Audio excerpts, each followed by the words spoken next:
చదువుతో పాటు skills, placements తో పాటు సక్సెస్ సందీప్ యూనివర్సిటీ మాత్రమే అందిస్తుంది.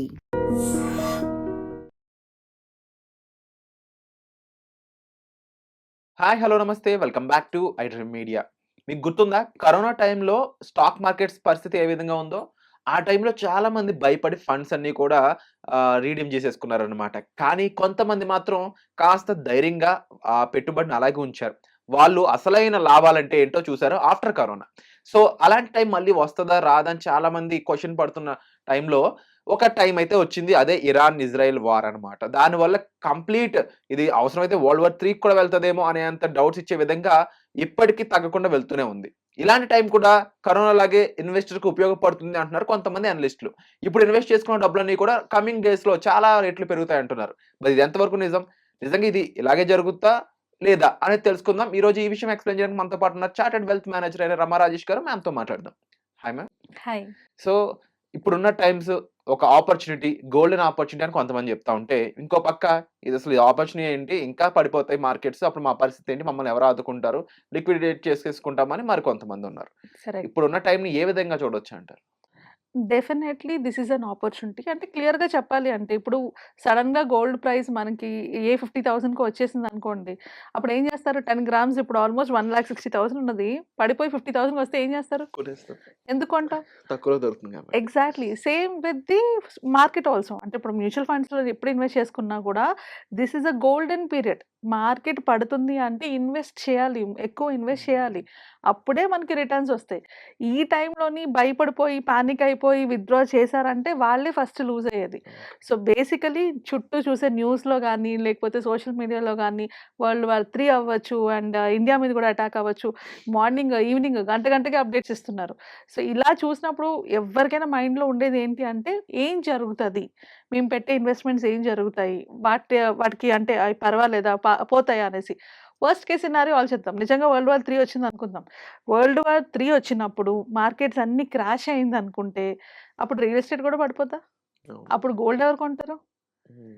అన్నీ పడిపోతాయి. దేర్ ఈస్ నథింగ్ లైక్ అంటే ఇది ఒక్కటే పడతదని కాదు. ఇప్పుడు మనం ఇన్వెస్ట్ చేస్తున్న మ్యూచువల్ ఫండ్స్ ఏవైతే ఉన్నాయో ఇవన్నీ బిజినెసెస్‌లోనే గదా ఇన్వెస్ట్ చేస్తున్నారు. సో, బిజినెసెస్ ఉండవు. బిజినెసెస్ లేకపోతే జాబ్స్ ఉండవు. ఏమి ఉండవు. That is the worst case scenario. But అలాంటి వర్స్ట్ కేస్ సినారియోలోకి ఏ కంట్రీ ఎప్పుడు ఎళ్ళలేదు. హ్మ్. మనం అబ్జర్వ్ చేస్తే అండ్ ఇండియా ఉన్న పొజిషన్‌లో ఇప్పుడు కరెంట్ మనం ఇండియన్ సిట్యుయేషన్‌లో చూసుకున్నా గూడా మనం చాలా డిప్లొమాటిక్‌గా హ్యాండిల్ చేస్తున్నాము. ఒక పక్క ఇరాన్‌తో గానీ, ఇజ్రాయెల్‌తో గానీ ఎలాగైనా గూడా వి ఆర్ వెరీ డిప్లొమాటిక్. చాలా చూసి చూసి అడుగులేస్తూనే ఉన్నాం. ఇప్పటికి కూడా చాలా మంది ఇండియన్ ఎకానమీ మీద పాజిటివ్‌గా ఉన్నారు. మిగతా కంట్రీస్‌తో పోల్చుకుంటే ఇండియన్ ఎకానమీ మీద చాలా పాజిటివ్‌గా ఉన్నారు. సో, ఏ రకంగా చూసుకున్నా కూడా this is a right opportunity for investing more. Okay. Invest చేయడానికి. But at the same time మనం ప్రిపేర్డ్‌గా గూడా ఉండాలి. అంటే హ్మ్. అమౌంట్ ఉండి, నా దగ్గర ఎక్సెసివ్ అమౌంట్ ఉంది అనుకుంటే ఇదొక ఆపర్చునిటీ. నా దగ్గర లేని అమౌంట్‌ని తీసుకొచ్చి ఇన్వెస్ట్ చేయడం అనేది థట్ ఈస్ నాట్ రైట్. అది ఫూలిష్‌నెస్. నా దగ్గర అమౌంట్ ఉంది. నాకు కావాల్సిన గోల్స్‌కి గానీ, నాకు కావాల్సిన వాటన్నిటికి గానీ నేను అన్నీ ప్రిపేర్డ్‌గా ఉన్నాను. నా జాబ్ నాకు సేఫే ఏం కాదు. అయినా గూడా నా దగ్గర అమౌంట్ ఉంది. నేనిప్పుడు ఇది ఎక్కడైనా పెట్టాలి అనుకున్నప్పుడు this is a time to reinvest or invest more. అంతేగాని నా దగ్గర ఉన్న అమౌంట్ నా ఎమర్జెన్సీలో ఉన్న అమౌంట్ గాని, లేకపోతే హ్మ్, అంటే లోన్ తీసుకొనొచ్చి గాని, ఇప్పుడు చాలామంది చూస్తున్నాను గోల్డ్ పడుతుంది, పెరుగుతుంది అన్న పాయింట్‌లోని లోన్‌లు తీసుకొచ్చి మరి అంటే గోల్డ్ లోన్‌లో పెట్టి మళ్ళీ తీసుకొచ్చి మళ్ళీ కొత్త గోల్డ్ కొని చేస్తున్నారు. These are all very risky moves. ఇలాంటి రిస్కీ ఈ టైంలో చేయకూడదు. బికాజ్ మనకి మార్కెట్ పడతా ఉంటదింకా. అండ్ ఇంకొన్ని రోజులు అంటే డైరెక్ట్‌గా నా దగ్గర ఎక్సెసివ్ మనీ ఉన్నప్పుడు, ఇప్పుడు నా దగ్గర రూ. 1,00,000 ఉన్నాయి. నేను రూ. 100 పెట్టాననుకో, అది పోయినా, పెరిగినా నాకేం ఇబ్బంది ఉండదు. నా దగ్గర ఉన్నదే ఆ రూ. 100. అది నా ఎక్స్‌పెన్సెస్‌కి కాకుండా నేను బయట నుంచి తెచ్చుకొచ్చాను. దాని మీద నేను లోన్ హ్మ్. కట్టాలి. ఇప్పుడు ఈ రూ. 100 పెట్టుకెళ్ళి ఇన్వెస్ట్ చేశాను. 1, 2 మంత్స్‌లో అది పడిందంటే ఎలా అనిపిస్తుంది నాకు? అవును. So, that is important. మనం ఇన్వెస్ట్ చేసే అమౌంట్ మన అవసరాలకి తీరగా మిగిలిన అమౌంటా? లేకపోతే ఇది నేను అప్పు చేసి తీసుకొచ్చిందో, లేకపోతే ఇంకేదో అవసరం కోసం తీసుకొచ్చిన డబ్బులు తీసుకెళ్ళి ఇన్వెస్ట్ చేస్తున్నానా? ఇది చూసుకొని ఇన్వెస్ట్ చేయాలి. When it is very good opportunity but not for everybody. అందరికీ కాదు. ఎవరైతే అమౌంట్ ఉంది, ఎవరైతే హ్యాండిల్ చేయగలరో, ఎవరికైతే ఎక్సెసివ్ కరెన్సీ ఉంది, లిక్విడ్‌లో ఉంది అనుకున్న వాళ్ళు ఇన్వెస్ట్ చేయాలి. But not for everybody. అప్పులు చేసేసి లేనివి తీసుకొచ్చేసి వేరే వేరే దగ్గర లేదా ఏదో ఖర్చు కోసం పిల్లల ఎడ్యుకేషన్ కోసమో, లేకపోతే మ్యారేజ్ కోసం తీసుకొచ్చిన డబ్బులు తీసుకొచ్చి పెట్టడం ఇవి కాదు. This is absolutely wrong. అది ఏ టైంలో అయినా రాంగే. అంటే ఇప్పుడు వీళ్ళు చేసే ఇన్వెస్ట్‌మెంట్ ఏదైతే ఉందో, మీరన్నట్టు ఇప్పుడు ఆపర్చునిటీ అనుకుంటే డెఫినెట్‌లీ అలా తీసి పెడతారేమో కదా! కొంచెం ఇందులో పెట్టుకున్న ఫ్యూచర్‌లో పెరుగుద్దని. అంటే అదే కదా తప్పు. ఇప్పుడు ఫ్యూచర్ అంటే ఎవరికి తెలుసు? హ్మ్. ఇప్పుడు మార్కెట్ ఈరోజు పడింది, రేపు పెరుగుతది, ఎల్లుండి మళ్ళీ పడతది. ఎవరి చేతిలో ఉంది? ఈవెన్ బిగ్గెస్ట్ అనాలిస్ట్‌లు గూడా కన్ఫర్మ్డ్‌గా నెక్స్ట్ మంత్ నుంచి పెరుగుతది. ఆ నెక్స్ట్ మంత్ నుంచి పెరుగుతది ఎవ్వరం చెప్పలేము. హ్మ్. బికాజ్ మార్కెట్ యొక్క అంటే వాలటిలిటీ ఎలా ఉంటుందంటే ఎప్పుడు ఎంత ఉంటదో ఎవరికీ తెలీదు. వైల్ ఇట్ ఈస్ టెంపరరీ, ఎంత వరకు టెంపరరీ అనేది ఎవరికీ తెలీదు. అది కంపల్సరీగా వాలటిలిటీ అనేది పర్మనెంట్ కాదు. టెంపరరీయే. బట్ ఎంత వరకు టెంపరరీ అది?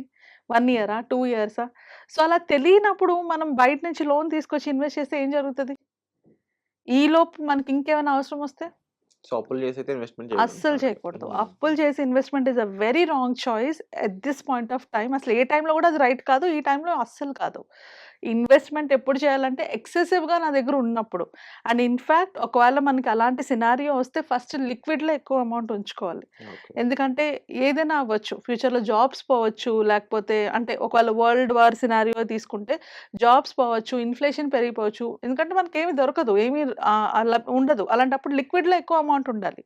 సో, ఇలాంటి అవసరాలన్నీ చూసుకున్నాక మిగిలిన దాన్ని మాత్రం ఇన్వెస్ట్‌మెంట్‌లో పెట్టుకోవాలి. Then you are creating an opportunity. అక్కడ ఆప్టిమిస్టిక్‌గా ఉండొచ్చు. అసల నా దగ్గర డబ్బులు లేవు. కానీ నేను ఏదో క్రియేట్ చేసేయాలి, పొడిచేయాలి అన్నది ఇది రైట్ టైం కాదు. అండ్ ఇప్పుడున్న టైంలో మరి అంటే లిక్విడేట్ చేసుకోవడం అనేది కూడా చాలా ఇంపార్టెంట్ థింగ్ కాబట్టి హ్మ్. ఇప్పుడు ఇన్వెస్ట్‌మెంట్ చేయాలంటే ఏ పర్సెంటేజ్‌లో ఇన్వెస్ట్‌మెంట్ చేయాలి? ఎంత పర్సెంట్‌లో మన దగ్గర ఉంచుకోవాలి? అండ్ మిగిలిన వాటిని ఎలా మేనేజ్ చేసుకోవాలంటారు? ఆ! మోస్ట్ ఇంపార్టెంట్ ఈ టైంలోని బికాజ్ ఇక్కడి నుంచి అంటే 2026 is going to be like this. మనకి ఇయర్ అంత వరకు కూడా ఉండొచ్చు. ఇలానే ఉండొచ్చు. సో, దానికి ప్రిపేర్డ్‌గా ఉండాలి అంటే కనీసంలో కనీసం 6-12 మంత్స్ యొక్క ఎమర్జెన్సీ ఫండ్ ఉండాలి. అంటే ఎమర్జెన్సీ క్యాష్ ఉండాలి మన దగ్గర. హ్మ్.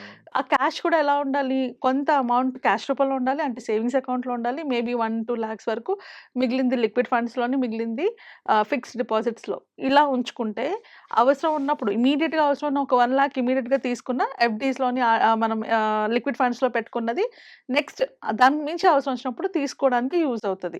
సో, మైండ్‌ఫుల్‌గా పెట్టుకోవాల్సింది ఏంటంటే జాబ్ చేసేవాళ్ళు. Again depends on the people. ఎంతమంది డిపెండెంట్స్ ఉన్నారు అన్న దాని మీద కూడా డిపెండ్ అయి ఉంటది. బట్ ఇలాంటి సినారియోలో అయితే మినిమమ్ 6-12 మంత్స్ అంటే లిక్విడ్‌లోనే ఎక్కువ పెట్టుకోవాలి. లిక్విడ్ క్యాష్ రూపంలోనే ఉంచుకోవాలి. అండ్ యాస్ అండ్ వెన్ కొంచెం స్టెబిలిటీ పెరుగుతుంది అన్నప్పుడు మనం ఎక్సెస్ ఉన్నదాన్ని మూవ్ చేసుకోవచ్చు ఇన్వెస్ట్‌మెంట్‌లోకి. సో, అదే బిజినెస్ చేస్తున్న వాళ్ళకైతే ఈ టైంలోని అగైన్ వాళ్ళు చేస్తున్న బిజినెస్ బట్టి కూడా డిపెండ్ అయి ఉంటది. ఇప్పుడు ఫుడ్ రిలేటెడ్‌గా ఉన్నాయనుకోండి, బయటకొచ్చి తినేవాళ్ళు తగ్గిపోతారు. మార్కెట్ ఇలాంటివి ఏమైనా అయితే ఎవరు రాలేరు. సో, ఫుడ్ ఇండస్ట్రీ అంతా దెబ్బతింటది. సో, అలా ఇండస్ట్రీ స్పెసిఫిక్ బిజినెసెస్ ఉంటాయి గదా! వాళ్ళు కూడా ఎంతో కొంత లిక్విడ్ ఫండ్స్‌లో అయితే ఉంచుకోవాల్సింది కంపల్సరీగా. సో, మినిమమ్ వాళ్ళకైతే 1 ఇయర్ బ్యాకప్ ఉండాలి amount. Then only they can run their business. లేకపోతే కోవిడ్‌లో జరిగినట్టు ఎక్కువ హిట్ అయ్యేది బిజినెస్ వాళ్ళకే హిట్ అవుతది. ఎందుకంటే బిజినెస్ ఆగిపోవడం గానీ, లేకపోతే క్రౌడ్ తగ్గిపోవడం గానీ, డబ్బులెక్కడ సర్క్యులేట్ అవ్వకపోతే ఏం జరుగుతది? అవును. సో, బిజినెస్ అన్నీ ఆల్మోస్ట్ ఓన్లీ ఎమర్జెన్సీగా కావాల్సింది తప్పితే మిగతావన్నీ గూడా డౌన్ అయిపోతాయి. సో, ఆ పాయింట్‌లో బిజినెస్ వాళ్ళు ఇంకా ఎక్కువ అమౌంట్‌ని లిక్విడ్ ఫండ్స్‌లో ఉంచుకోవాలి. సో, మినిమమ్ 12 మంత్స్ అయితే వాళ్ళు ఉంచుకోవాల్సిందే కంపల్సరీగా. మిగిలిన వాళ్ళు 6-12 మంత్స్ బేస్డ్ ఆన్ వాళ్ళకున్న రెస్పాన్సిబిలిటీస్ బట్టి వాళ్ళు డివైడ్ చేసుకోవచ్చు. సో, కానీ లిక్విడ్ క్యాష్ అయితే ఉండాలి. దాని తర్వాతనే ఇన్వెస్ట్‌మెంట్ ఒస్తది. ఎమర్జెన్సీ ఫండ్, తర్వాత ఇన్వెస్ట్‌మెంట్. So, yes. ఇది ప్యాటర్న్. యెస్. సో, విన్నారు కదండీ! ఇలాంటి సిట్యుయేషన్స్‌లో, ఎమర్జెన్సీ సిట్యుయేషన్స్‌లో మనం ఎలా బిహేవ్ చేయాలి ఫైనాన్షియల్‌గా అనేది. సో, దీనికి సంబంధించి మరిన్ని డౌట్స్ ఉన్నట్టయితే మీరు మమ్మల్ని సంప్రదించొచ్చు. అలాగే ఈ ఎపిసోడ్ ఎలా అనిపించిందో తప్పకుండా కామెంట్ చేయండి. వచ్చే ఎపిసోడ్‌లో మళ్ళీ కలుద్దాం. Thank you so much. And for more videos, Please subscribe to iDream. Please subscribe to iDream. Please subscribe iDream. And please subscribe to iDream. For more videos, subscribe to iDream. please like, share, and subscribe to the channel. Congratulations, iDream. subscribe to iDream. Subscribe to iDream. So subscribe to iDream Media. iDream की iDream team अंदर की huge congratulations. Please subscribe iDream Media. Please subscribe to iDream. Subscribe iDream. Please subscribe to iDream. I dream అంటే నా కళల channel subscribe చేసుకున్న నోరు తిరుగుతలేదు. మీరైతే గంట గుర్తు కొట్టండి. For more such videos, please subscribe to iDream. Subscribe to iDream. Please subscribe to iDream. Please subscribe iDream Media. Please do subscribe to iDream. Please subscribe to iDream Media. For best entertainment and information, please subscribe iDream. And don't forget to subscribe to iDream.